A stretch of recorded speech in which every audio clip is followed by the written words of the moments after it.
Welcome to Real Life with Belle. Thanks for pressing play. You could be doing 1,000 other things right now, and yet here we are. I don't take that lightly.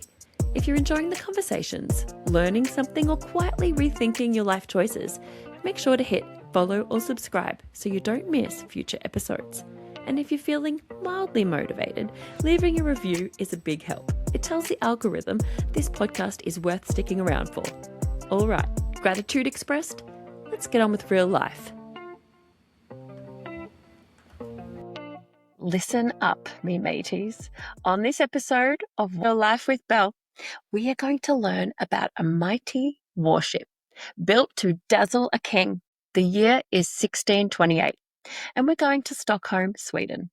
The Vasa, a formidable warship, sets sail on its maiden voyage with a sensational display, only to sink within minutes, close to the shipyard, right in Stockholm's harbour, in front of thousands of Stockholm residents and foreign ambassadors. For centuries, the Vasa was lost to history, and in 1961 she rose again, almost perfectly preserved. My special guest, Fred from the Vasa Museum in Stockholm, Sweden, is here to share the Vasa's incredible story, drama, ambition, disaster, and ultimately one of the greatest underwater recoveries in history. Welcome, Fred. Thank you. Now, let's start with a bit of the history of the Vasa. Who commissioned her to be built? I'm going to make one slight correction for you before I say that. Vasa is not a she. That is a modern English habit of calling ships she. In Sweden in the 17th century, the ship had the gender of its name. So if the ship's name was Maria, it would be she. But if the ship's name was Apollo, it was he. And if the ship's name was the unicorn, it was it. So, and we know from historical sources where it's talked about, Vasa was considered a he, not a she. Right. The person who wanted Vasa built was the King of Sweden, Gustav II Adolf, or we just call him Gustav Adolf, who was in the process of completely reforming the military of Sweden because he felt that Sweden could punch above its weight and could compete with the larger countries of Europe to the south. But in order to do that, he needed to field a modern, up-to-date, and powerful military machine. And in the 1610s, he'd overhauled the army and the artillery train to produce a field army that could compete. And in the 1620s, he started doing the same thing with his navy because the battles he was going to fight were all on the other side of the Baltic. And he needed a capable navy that could get his army to the front and keep it supplied and keep it informed and compete against any of the other navies that might come into the Baltic. And so in the 1620s, he started ordering new ships.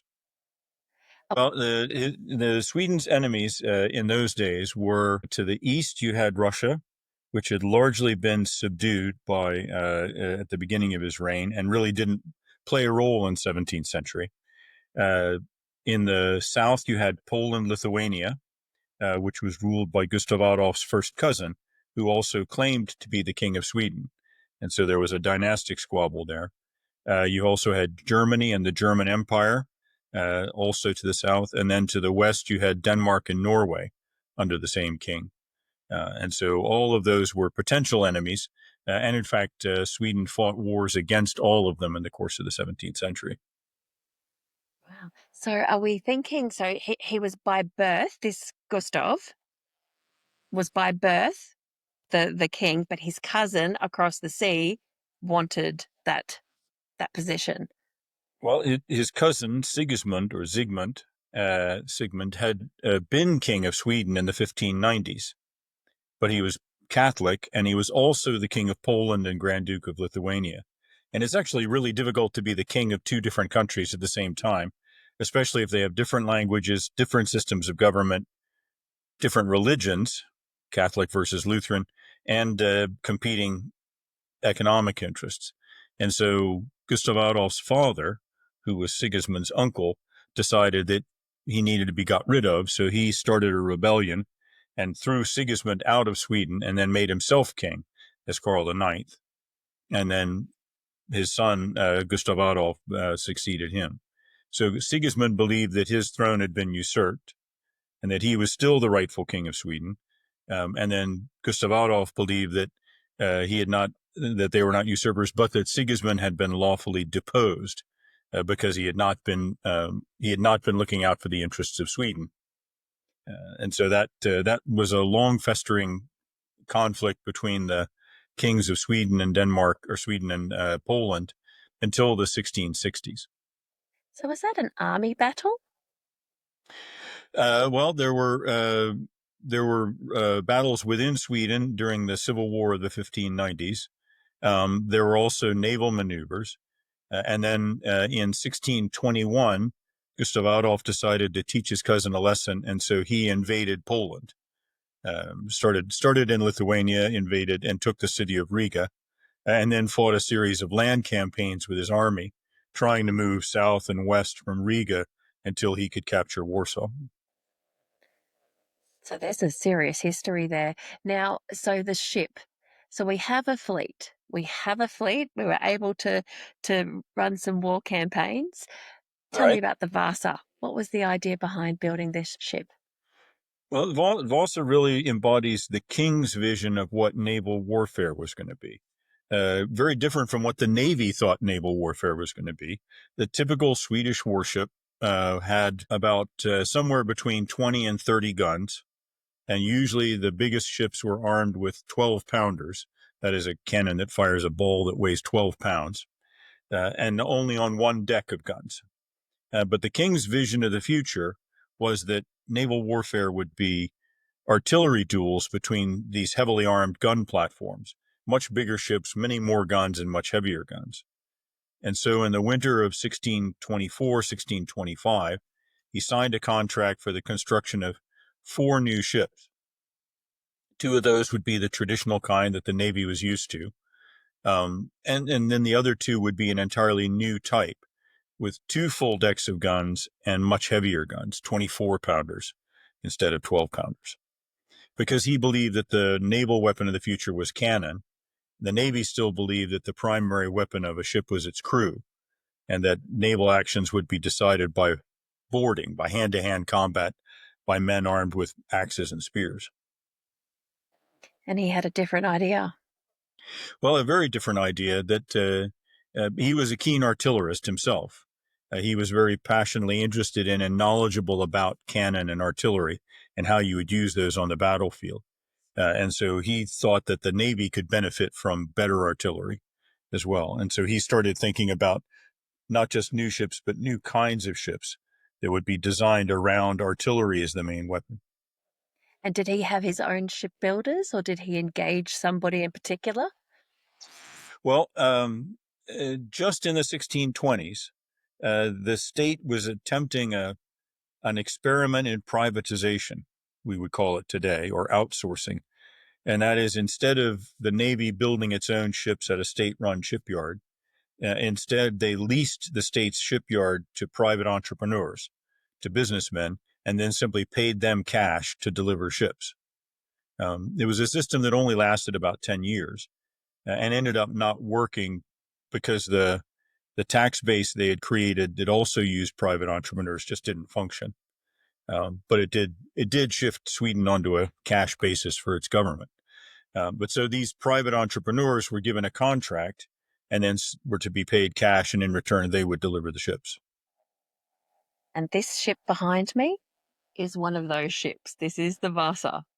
Right. That's the first of that new class of ships, what we sometimes call the Vasa class, these very large, much larger warships with 2 full decks of guns armed with much heavier artillery. And so we have a commission, we have a shipbuilder, it begins to be built. And what Right. happens? Keel was laid in February or March of 1626, and it took about a year and a half to build the ship. And was the That's a little. shipbuilder concerned about the wishes of the king's request of Um, 2 levels of cannons? we can see that the contract provides the basic dimensions for the ship, how long it should be and how wide it should be. But we can see that they actually built Vasa more than a meter wider than the contract said it should be. which suggests the shipbuilder might have thought that original specification was not right. Problem was it needed not to be wider, it needed to be deeper. But Yeah. because of the way that the ships were built, and the way the timber was procured, it was physically possible to make a ship wider. It was not possible to make it deeper once you bought in the timber. And then the depth also of the Stockholm harbour.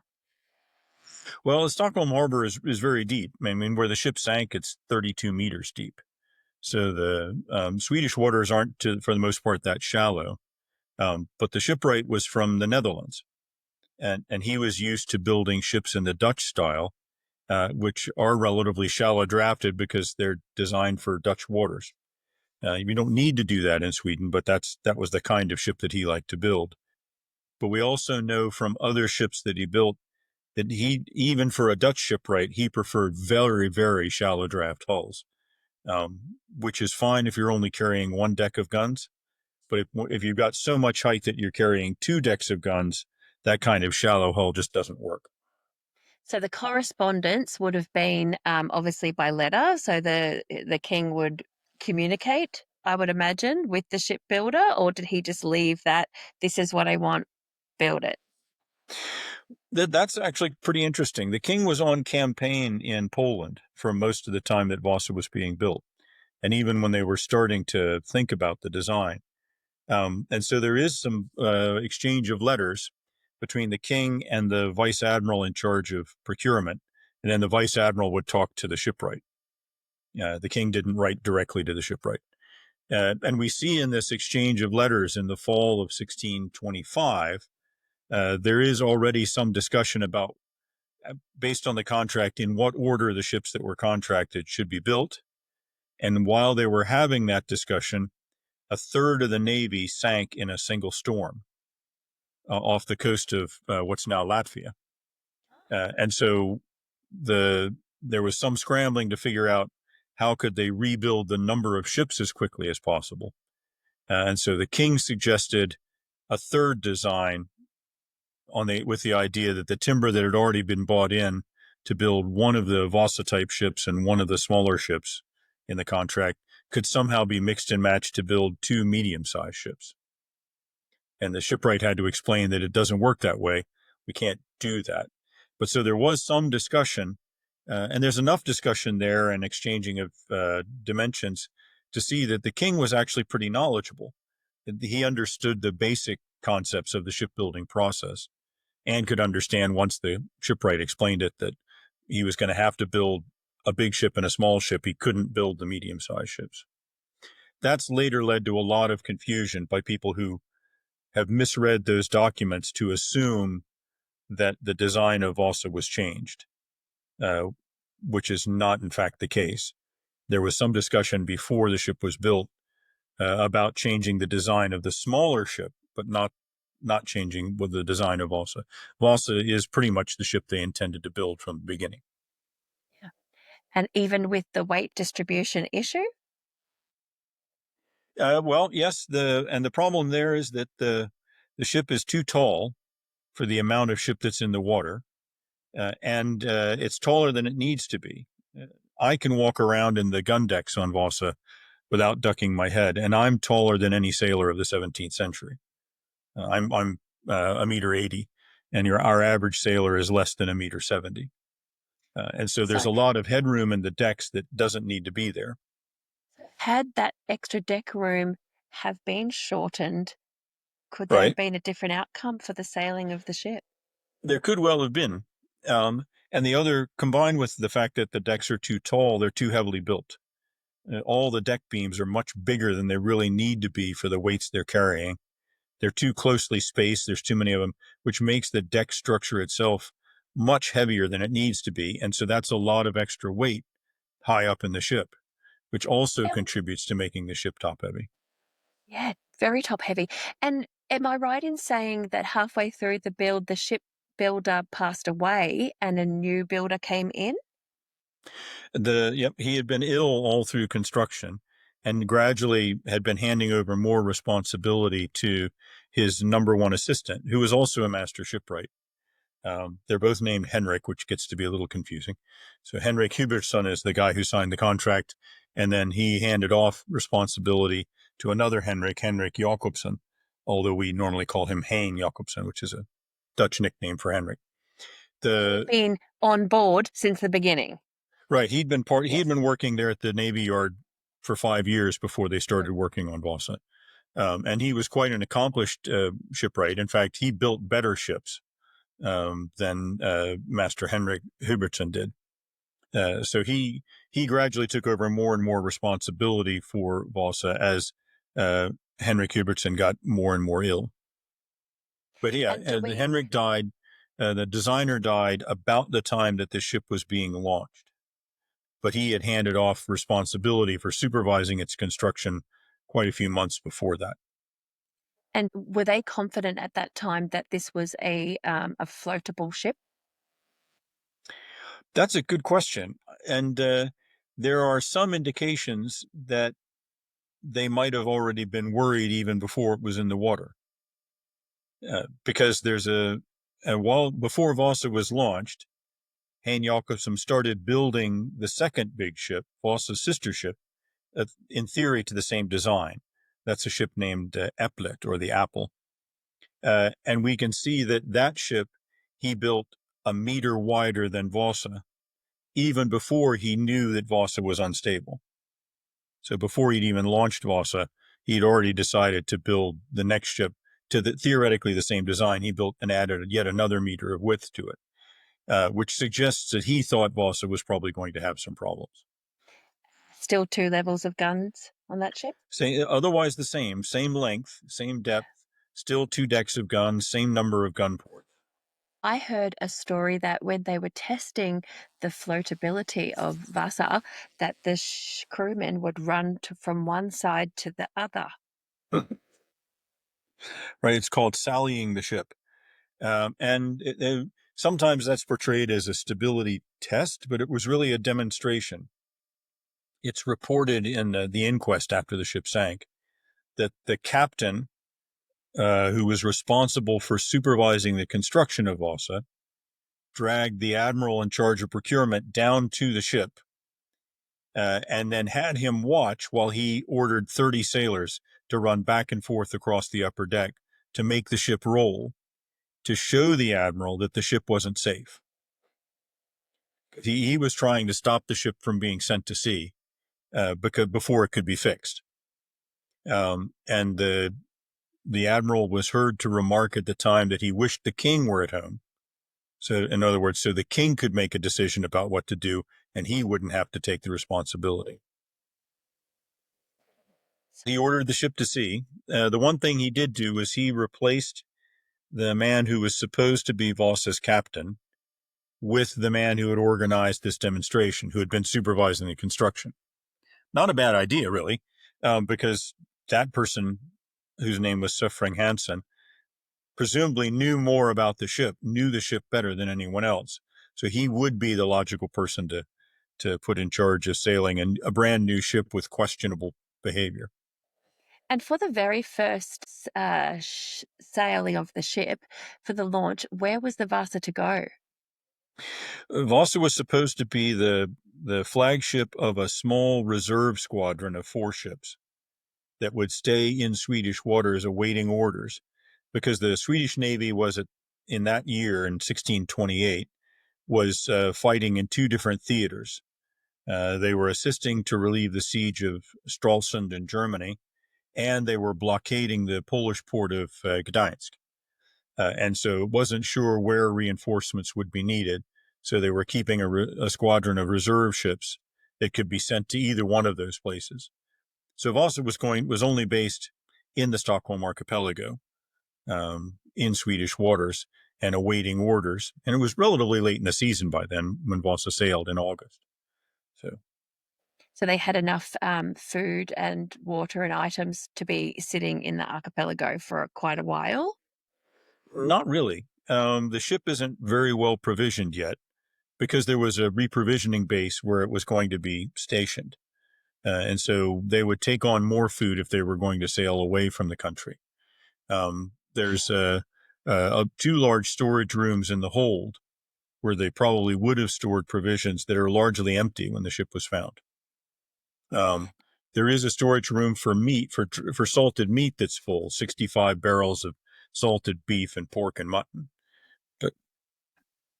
Right, but not. There should have been hundreds of barrels of beer and flour and bread and other things like that that just aren't there. Yeah. And how many crewmen went on that very first mission? The total crew of the ship in service would have been about 450 men, and about a third of those are sailors sailing the ship, and the other 2/3 are Marines or soldiers who would man the guns and fight a battle if necessary. But you only took the soldiers on board if you were going to war. So they weren't on board at this point, only the sailing crew, which would be about 150 people. That includes carpenters, a barber, a priest, cooks, people like that. But in addition, we often don't just talk about the crew of a ship, we talk about a ship's community. The crew are the people who are paid to be there. But there are other people who are on board ships as well, very often as semi-permanent members of the community. The Swedish Navy allowed sailors to have their wives living on board as long as the ship was in home waters. And so women were part of the ship's community as well. And there are historical sources specifically for Vasa that say there were women and children on board when it sank. And of the 15 skeletons found on the ship, 2 of them are women. Wow. So one would imagine when the ship set sail, all of the crew and the family and all of the people would have been on the top deck. Most people were, probably. Yeah. And so it was a big fanfare. The day of the ship sailing, all of the people came out, both sides of the river, both sides of Right. the harbour. Yes, and then also lots of people in small boats apparently were Was the king watching. back? No, he was still in Poland. As far as we know, he spent most of Vosa's time not in the country. As far as we know, he only saw the ship once. He inspected it in January of 1628 when he was home in between campaigning seasons. Yeah. And we talk about the Vasa just being a ship, but it wasn't a ship. He had the most ornate. The back of him, the front of him, all were beautiful. Tell me a little bit about the work that went into the artwork of the wood carvings. Sure, there's more than 780 sculptural elements on the outside and the inside of the ship. And we tend to think of that now as decoration, but that's not how somebody thought about it in the 17th century. It's part of the ship's function. That every warship has two more or less equally important functions. The physical function to be a gun platform, or today to be a floating airport or a missile silo. But it also is a metaphysical warship. It is a symbolic vessel that represents the owner's ambition, policy, self-image. And that's a very important part of what warships do. We call it showing the flag today. But you appear in other people's ports, you appear off your own coast to remind your enemies that not to mess with you, to remind your friends you're there to help them. And so the appearance of the ship is part of that function. And in the 17th century, people focused a great deal of energy on that function by using sculpture and paint to tell stories about who they were, about who the Swedes were, about who the king was. And so there's this program of sculptures all over the ship, mostly at the bow and the stern. The sides you had to keep relatively clear because that the cannon were there, and you also had rigging that would sweep the sides. But they tell very particular stories about who is Gustav Adolf, what is the country of Sweden, what kind of ambition did he have, and it uses a language of symbols that people were used to seeing in churches and on palaces. Oh, it's absolutely just, it's so unique, so beautiful. So the ship is in the dock. There's concerns. We're going to set sail anyway. What happens? The ship was launched a year before it sailed. Launching is just putting it into the water after, and the ship's only about half built at that stage. So it's been sitting in Stockholm for a year, finished, waiting for the foundry to cast enough guns for it. Because the king hasn't just ordered a new type of ship, he's also ordered a new type of gun. And what they discovered is you could build a ship faster than you could cast all the guns for a ship. So Valsa's been sitting around for a year waiting for the foundry to catch up on its order.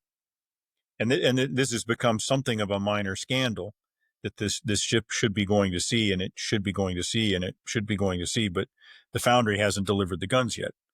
But finally, on the 10th of August, 1628, they've decided we have enough guns. Not all the guns. The ship should have 72, but 64 is enough. We need to get the ship to sea.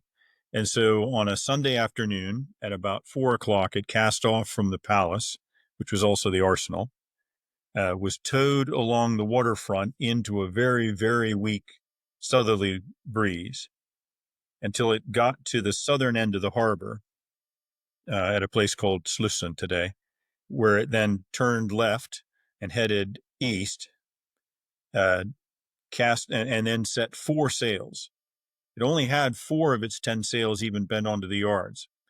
I think Suffring Hansen, the captain, was trying to be as absolutely careful as he could. And so he set 4 sails, and really at first was only drifting down the harbor on the current coming out from the Lake Mälaren, because the southern end of the harbor is a series of high bluffs, which shields the harbor from the wind. But once he got to the end of the bluffs, to the Like a kilometer? about that, so I think technically it's 1,250 meters or something like that, but yeah, a little more than a kilometer. And that's where all the wind from the south finally can get to the harbor, because this high ground to the south of Stockholm acts like a big funnel and takes all the wind from the south of the whole city and dumps it into the harbor in one spot. So even if it's calm everywhere else, in that one spot, there's a big blower. And so that fills the sails, and that heeled the ship over to port far enough that the lower gun ports were in the water. And so water started to run in through the gun ports. Now, that happens on ships, and ships are designed so that once they heel over, the forces in them become unbalanced and push the ship back upright.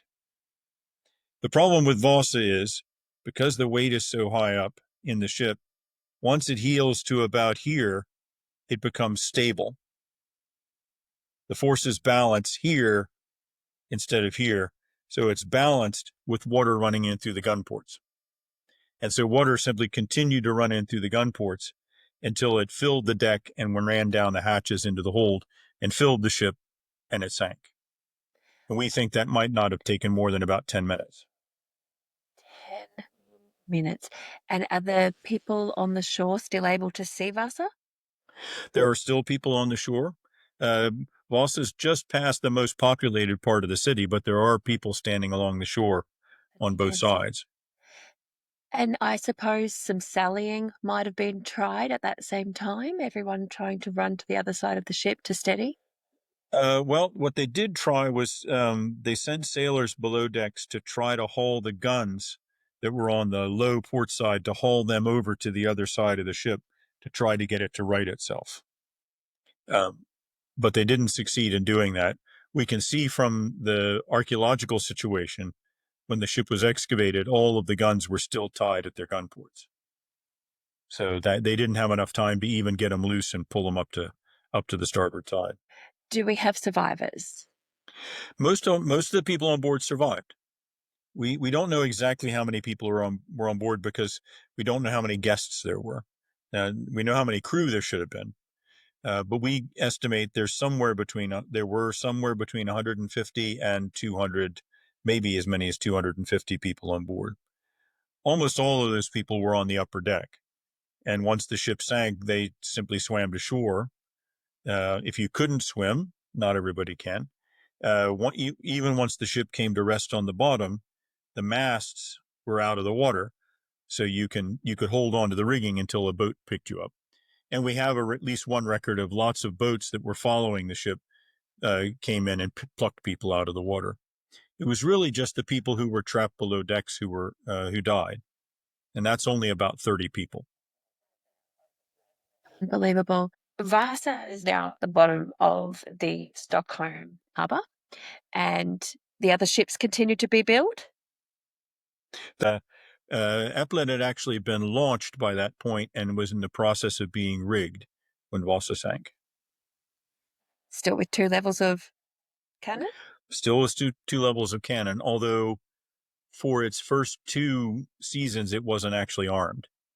What we think it should have entered service the year after Vasa, but there's no record it was issued any guns in that year.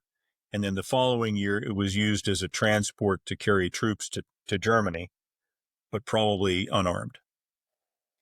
And so the extra meter, the wider ship of that second ship, Right. um, allowed it eventually to carry and be weighted in the It water. it was part of the Navy for 30 years, although it wasn't used very much. It seems not to have been a much better ship than Vasa was, just enough better not to sink. But it was not a popular ship in the Navy. Was there some blame? There was an inquest, and in fact the earliest thing that we have that resembles a transportation safety board investigation is the inquest after the loss of Vasa, for which we have the minutes. And we can see that it follows a lot of the procedures that we now associate as typical with an accident investigation. They questioned all of the surviving officers.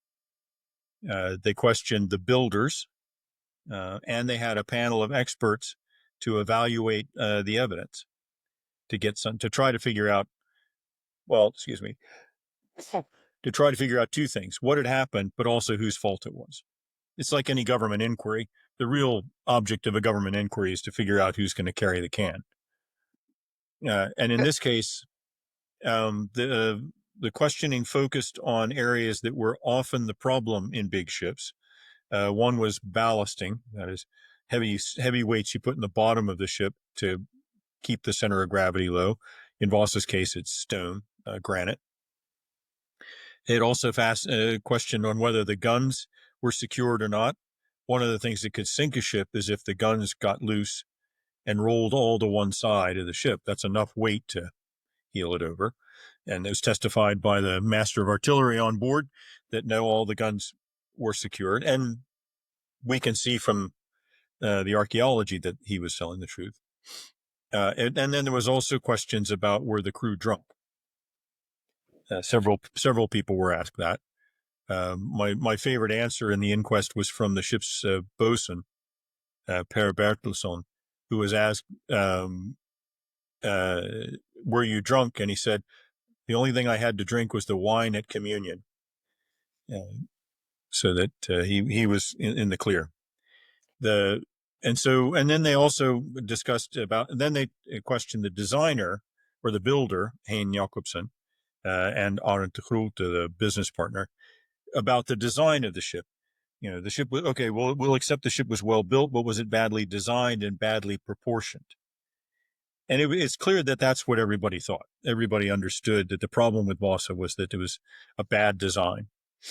And then the panel of experts all commented, and they pretty much substantiated that they said the fundamental problem here is the ship doesn't have enough belly.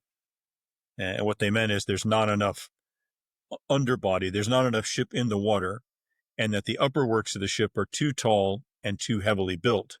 And so you never would ever be able to put enough ballast in the ship without sinking it in order to balance out to carry those heavy upper works. And we can, they didn't have the math that we have now to test that, and which was a problem in the design process. But we can see that they're right, that is the fundamental problem with the ship. Yeah. So, okay. So, was there blame laid on any particular person? Not the shipbuilder, not the designer? effectively on Henrik Hubertsson, but he was dead. He was the perfect scapegoat. He couldn't defend himself, and he didn't need to be punished. So he was the one who, even though there was no official verdict rendered as far as we can tell, everybody who testified was promoted.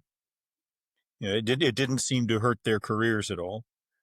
Even though for the captain, Sir Frank Hansen, this was the second ship that he had lost under his command in an accident. He had run another ship aground and had it captured by the enemy. So that, but he eventually was promoted to a kind of rear admiral. The ship's lieutenant eventually became a captain. The master became a captain. It doesn't seem to have hurt anybody's career that testified. And Hein Jacobsen went on to build two very successful ships for the Navy. Was there some salvage efforts at the time to? There was an English engineer named Ian Bulmer who came to the Royal Council and claimed that he could raise the ship. And so 2 days after it sank, he was given a contract to recover the ship. And the ship, when it lay on the bottom, was leaning at an angle of maybe 15 or 20 degrees. And he succeeded in cranking it up right again, but he couldn't get it loose from the bottom. He couldn't break it free of the mud that it sunk into, and he couldn't get it to the surface.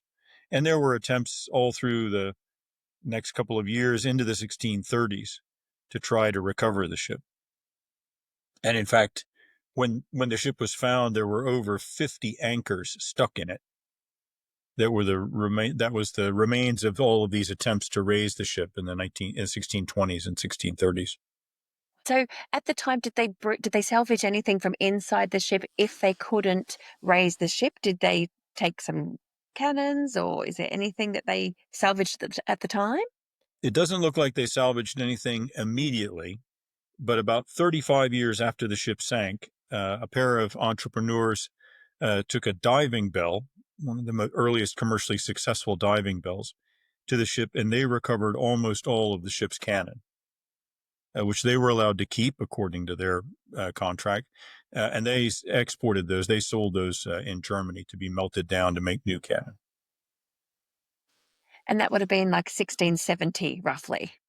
1663 to 65 is 3 years of diving on the wreck, where they broke off the masts, they ripped up the upper deck, got all the guns off the upper deck, got most of the guns out of the upper gun deck, and then almost all the guns they pulled of the lower gun deck, they pulled out through the gun ports using a crane and what looks like a giant pair of salad tongs. Oh, it's surprising to me that they were allowed to and were able to be entrepreneurial and keep what they've salvaged. Well, I think that's interesting as well. But the privilege they received from the king specifically said that they could keep whatever they could recover. And partly it was because the guns that were on the ship were a type that had turned out not to be a very successful design. So he didn't And want so them back. no one really had a use for those guns. And by that point, the Swedish military was going over to iron guns anyway, instead of bronze guns. So then you've got another 300 years that goes by. What happens in that time? Is it still in the psyche of the Swedish people? Are we talking about it, or is it lost to history at that point? No, it remained an event. I mean, it's such a dramatic event. It wasn't completely forgotten, and the Navy never forgot it. Every history of the Navy written after that includes a section on the loss of Vasa, partly because it's a cautionary tale for young officers: don't do this. And then once modern diving equipment, or what we call standard dress, the big copper helmet with circular faceplate and a canvas suit. When that was introduced to Sweden in the 1840s, one of the first things the officer who brought it into Sweden did with it was to dive on Vasa. And he wrote in his memoirs about walking on the deck of Vasa. And the ship That he's in good shape. He's looking Yeah, good down there. exactly. And the wreck is marked on harbor charts for the 19th century. And then there are other people who claim to have dived on it in the 1870s and the 1890s. And even the oral history within the Navy's dive school, which was located about 75 meters away on an island, is that they used the site as a training place until World War I for training helmet divers. And there was an application in 1920 by a salvage company to recover the guns from the ship and dynamite the ship for its wood that was turned down by the harbor authorities because the people knew where the ship was. It's in the narrowest part of the harbor, and so you couldn't have a diving operation moored there all through the sailing season. And in fact, later in the 1950s, when the modern Vasa project got started, that was a problem. That the diving flute moored over the site was a hazard to navigation that required some special measures. Yeah, to And maneuver so, around it. yeah, well, and also it's right in front of the main dry dock for repairing vessels in Stockholm.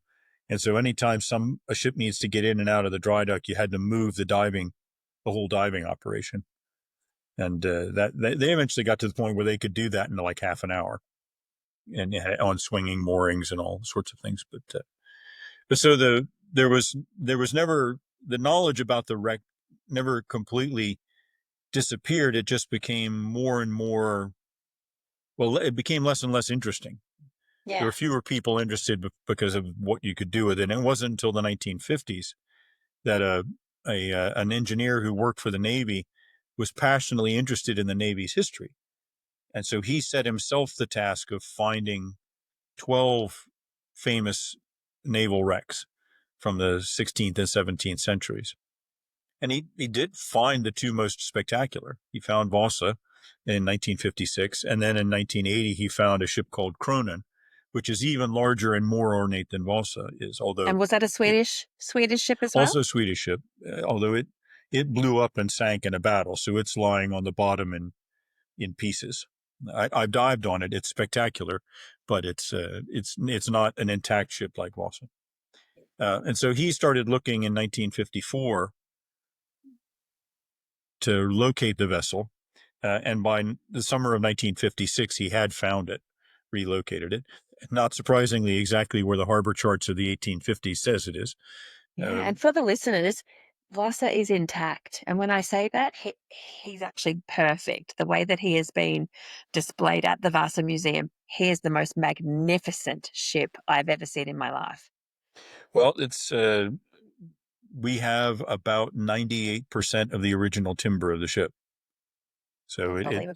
it is more or less a complete ship from 400 years ago.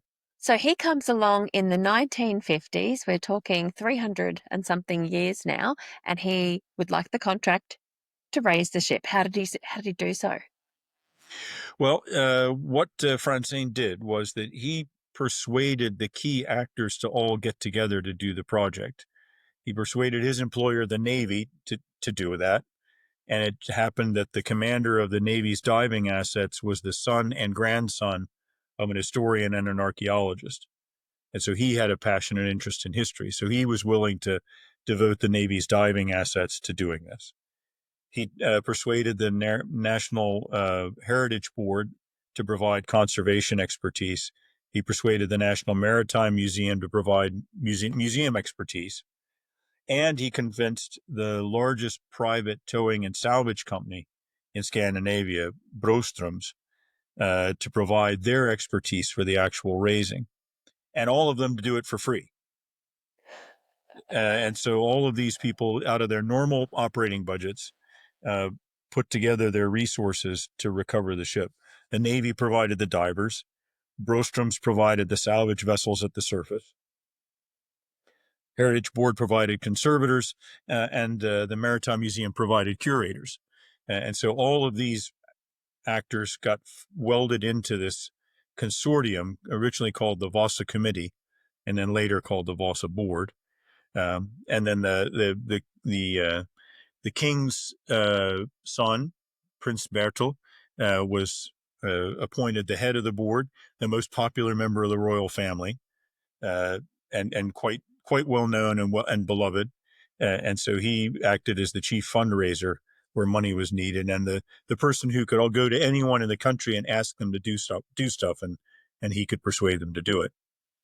So and so this big conglomeration of actors spent 2 years on diving work to get the ship ready to move it from it where it sank, moved it to a shallower spot in the harbor where they could then repair it underwater sufficiently that in April of 1961, when it was raised to the surface, they could just pump the water out of it and it floated again. 133 years on the bottom of the harbor. Stuck in mud. Presumably, they're going to dig away what they can that's solidified. There'd be, mud inside the ship as well? There was about 1,000 tons of mud and artifacts inside the ship. And the way they decided to raise it was the same method they had tried immediately after it sank. You park 2 floating vessels on the surface above it, and then somehow connect those vessels to the sunken vessel by cables. Pump the vessels on the surface full of water as low as you can go without sinking them. Tighten all the cables, and then pump the water back out of those 2 at the surface. So they rise in the water, and they'll lift the sunken ship. And you can lift a sunken ship maybe 4 meters, 5 meters that way, and then move it into shallower water until it grounds again, and then repeat that process. And that's exactly what they did in between 1956 and 1959, was they, in a series of 18 lifts, moved the ship from where it had sunk, where the water was 32 meters deep, to water about half that deep, where it was easier to work in a little bit more shelter. And then divers spent another year and a half building in the broken parts of the stern and the bow, putting covers over all the gun ports, plugs in all the empty bolt holes, so that when it was pulled to the surface at the end, it was watertight enough that you could float it into a dry dock. And was there people on the shoreline to fanfare that? Yeah, When it was I lifted? think about 10,000 people watched Wow. the ship brought to the surface. And the tricky bit of this was the diving work. Rather than fastening anchors or hooks or anything into the hull, they dug 6 tunnels completely under the hull and passed cables completely around the ship. And digging the tunnels helped break the suction between the bottom of the ship and the clay of the harbor bottom. The ship itself, it is now up. People have seen it. Did they have any idea that it was going to be in such fantastic condition? Well, they'd been working on it for 4.5 years at that point, and so they'd surveyed it pretty thoroughly to And what know. about here, if in Australia, if a ship was to sink here, there'd be so many marine life and animals that would just eat through the wood, and it wouldn't Right. be like the Vasa. How was it that the Vasa was in that shape? Right. You actually have a ship in Australia that is the same age and the same size as Vasa. Oh, yes, I've read the book, Batavia, yes. Exactly. And Yes. part of that ship does survive, and it's been raised and conserved, and it's on display in the Western Australian Maritime Museum in Fremantle. But it is mostly known because of the terrible mutiny by the ship's pharmacist and the murder of hundreds of people, and just an Yes. awful, awful story. But the ship itself, the wreck was excavated in the 1970s and 1980s. But in warm, salty water, you have things that live in the water that eat wood. The most destructive one is a mollusk called teredo. People refer to it as ship worm. It looks like a worm, but it's really a mollusk. And it just tunnels into the wood and destroys it. But that needs warm, salty water. Stockholm Harbor is neither of those things. It's 3 degrees year round on the bottom and mostly fresh water. And there's no oxygen at the bottom of Stockholm Harbor, partly due to stagnant water, but mostly due to pollution until the World War II era. And so even at the microscopic level, there's not a lot of stuff that lives that will destroy the wood. The Baltic generally has very good conditions for preservation. So ships that sink in the Baltic tend to stay intact unless people destroy them by blowing them up or dragging anchors through them, things like that. Is just for listeners as well. This is a ginormous museum. I had no what I was walking into when I first visited the Vasa. I would say the ship itself would be 3 times the size of my home. It is ginormous. It is on the beautiful harbour itself. Um, Conservation wise, does it take a lot to keep the ship looking the way that it does? We have a staff of about 12 people who do nothing except look after the ship and the collections. There's also 40,000 objects found in and around the ship that are part of the collection as well. They're stored underneath the ship in the basement. And so there was a long process of preserving the ship after it was recovered that was had to be cleaned and then sprayed with a chemical preservative called polyethylene glycol, which is a water-soluble synthetic wax. You're wearing it right now, by the way. It's a standard ingredient in things like lip gloss and shampoo. Also a food additive. So it's non-toxic, colorless, odorless, but it solidifies inside the cells of the wood and replaces the water there. So it provides mechanical strength to waterlogged wood.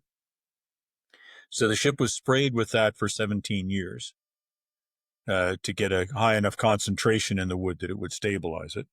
And then other objects were treated in baths of it or tanks of it.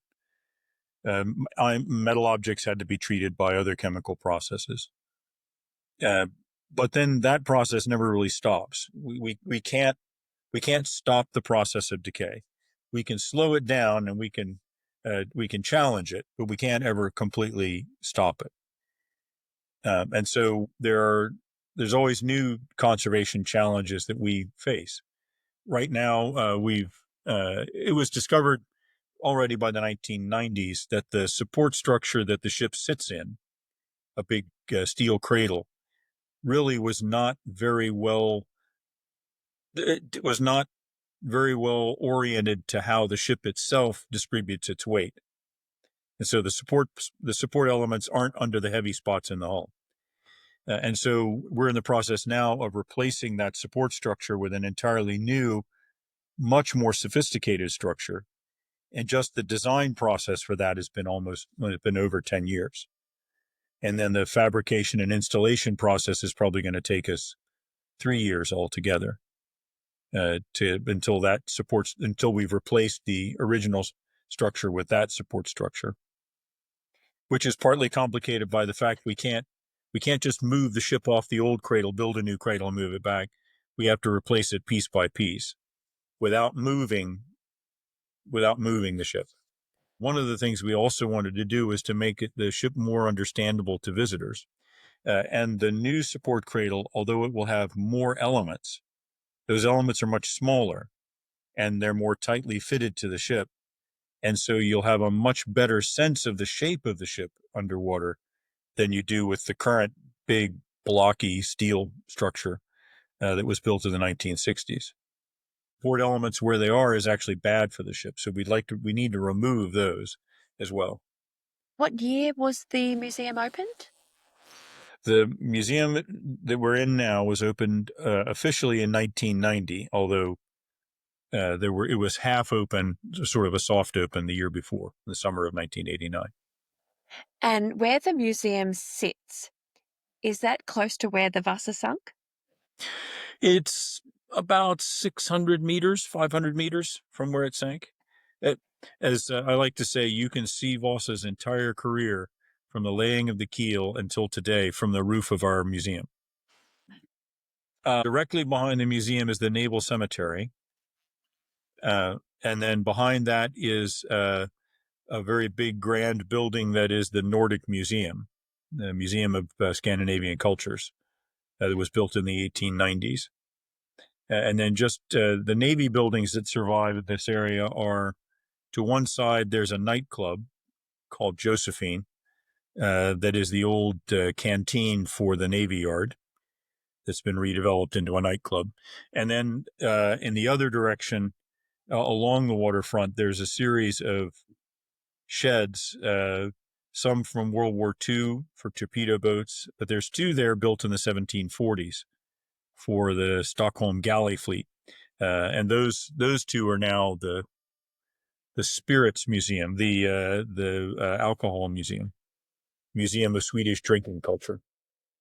We did take a really long walk after the Vasa. Listeners, you must go to Sweden. I will hand on heart tell you, Sweden, I should have been a Swede. I absolutely loved it. And the Vasa has a piece of my heart, as you can see on my wall here. And you too. What brought you to Sweden? You're from Virginia.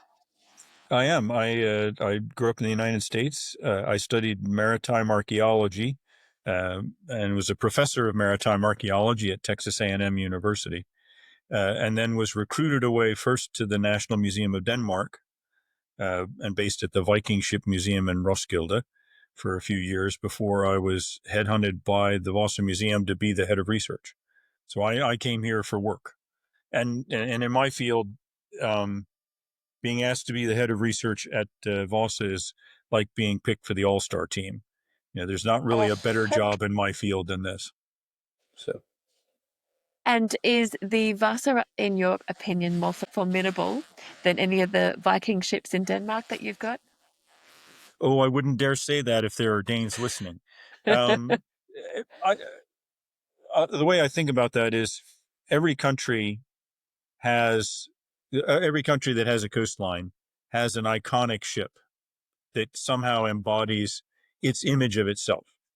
Usually a ship from its period of greatest prosperity or when it was most influential.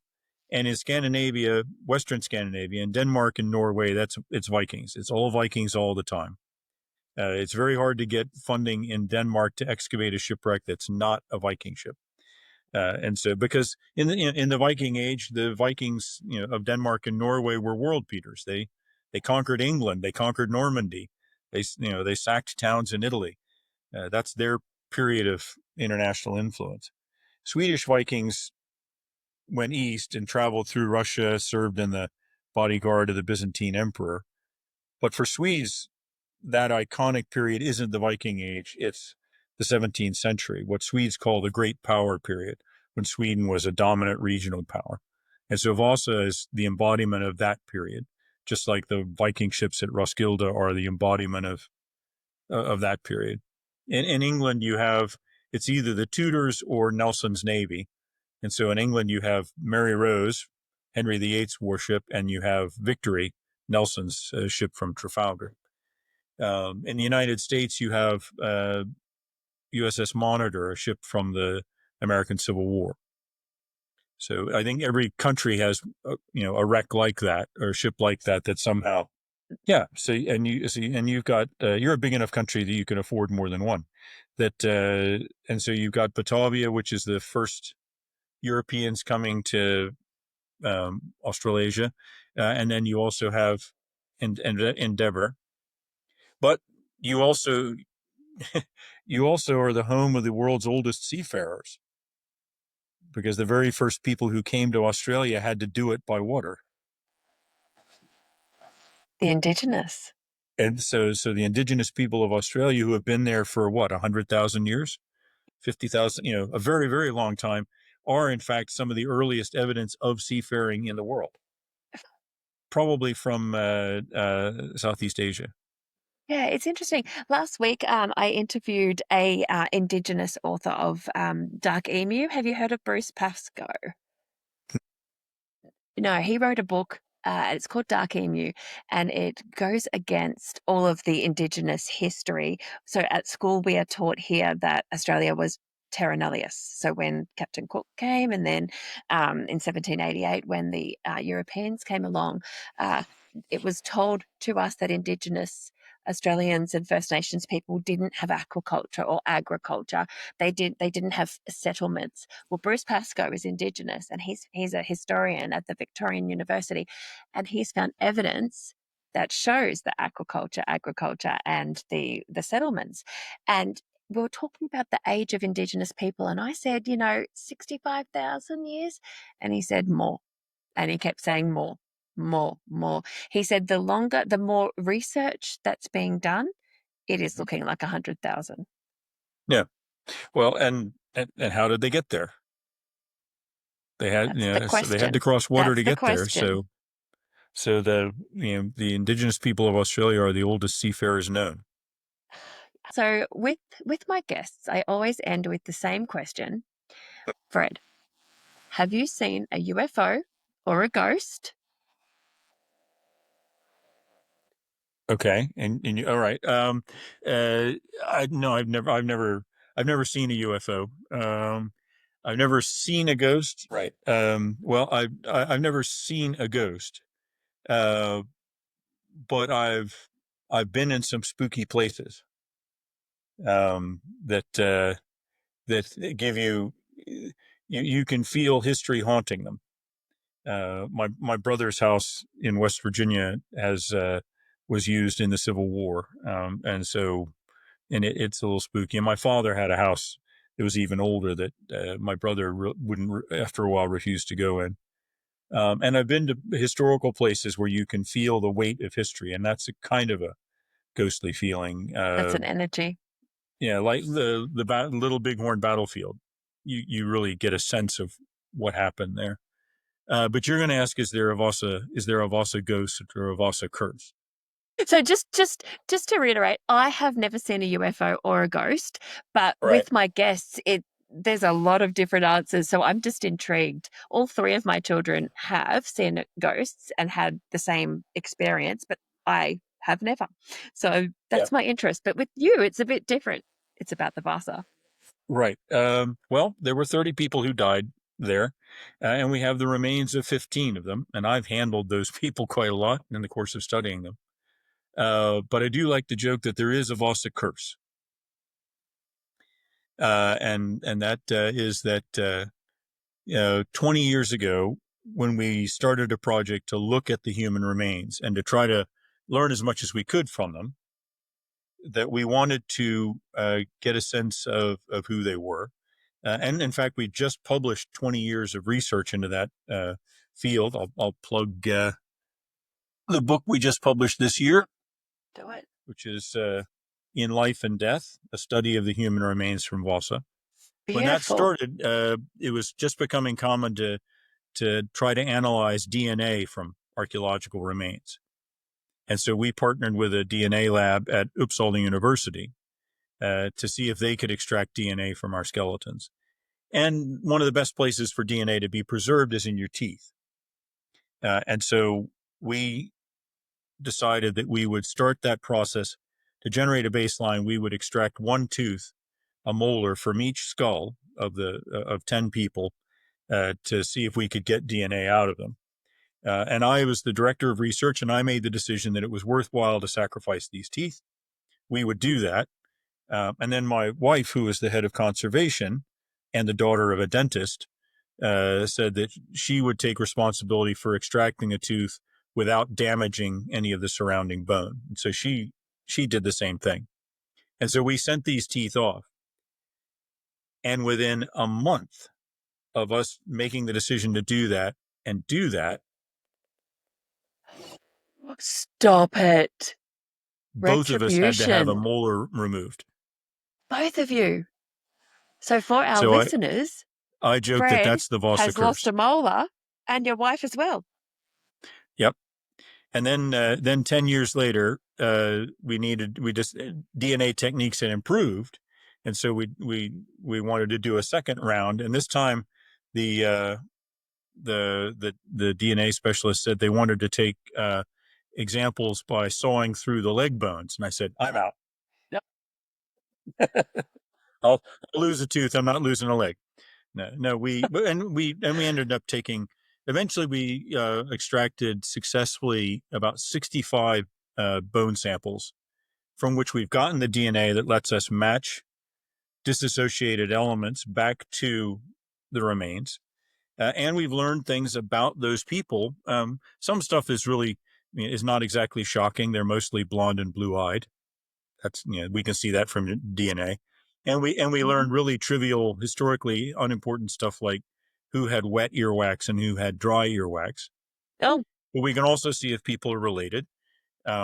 We get a sense of how they were built because the mixture of slow twitch and fast twitch muscle in your body is a genetic characteristic. So we can see if people were natural sprinters or marathoners. Are they built for power or are they built for endurance? People are typically built more for one than the other. We can get some idea of where their family comes from. So all of our people we can see are from families that are probably based in Scandinavia. And then we can also do chemical tests of the bones that will tell us what they ate and where they grew up and where they lived the last 10 years of their lives. And so we can place these people, these 15 skeletons, on the map of Sweden and Finland to some degree. So it's worth losing a tooth over. that's incredible. I had my DNA done, and I'm pretty much Scottish. A little bit of Irish, a little bit of Northern England, but I'm a Yeah, Scot. and that's not exactly a surprising No, combination. no. Yeah. If you found out that you had Sri Lankan background somewhere, you might be more surprised. Might be a bit more shocked. Yes, yes. But I was hoping to have been a Swede, I will be honest.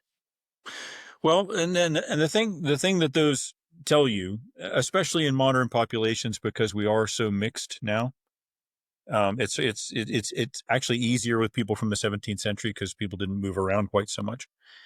Is what they're giving you are they're giving you probabilities. When your DNA test comes back and it says 12% Irish, it doesn't mean that 12% of your DNA is Irish. It's they're just ranking the possibilities or the most likely outcomes of where your family comes from.